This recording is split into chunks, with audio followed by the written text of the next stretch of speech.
we want to be able to learn more about restorative justice and alternative ways of solving, discipline issues. Because if you're suspended and you're not happy and you're scared to go to school, or you're afraid of getting in trouble, that's not very conducive to learning and to graduating.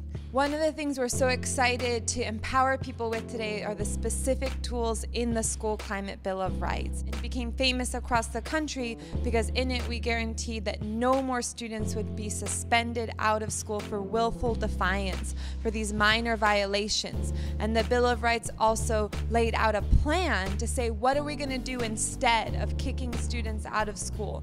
We're going to do school-wide positive behavior interventions and supports and restorative justice in our schools. We learned more about what's happening in the school environment in terms of how suspensions are being reduced, and also there's been effort around and funding earmarks for wellness centers, including at Mendez High School, and restorative justice. Those two go together, restorative justice and wellness. I've been listening to what high schools are doing now with restorative justice, and it's very different than my high school. One thing was the in-school suspensions, and kind of how instead of a youth like, okay, you got in trouble, you got into a fight, that's it, just leave, you're suspended for 3 days, no questions asked. Now it's kind of like, okay, well, what's going on? Let's have a discussion. And I think that's a really great thing. It's a very beautiful thing. We want to have wellness centers, and it's not just a school nurse.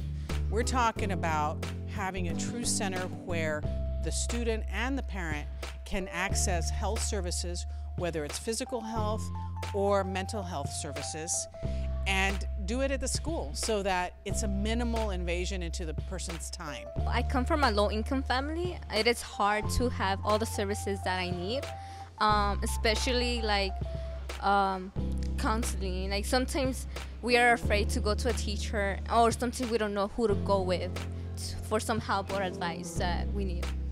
The Los Angeles Unified School Board member Monica Garcia was here, and she got to be a part of that whole presentation. You have absolutely changed Boyle Heights and LA Unified through your leadership.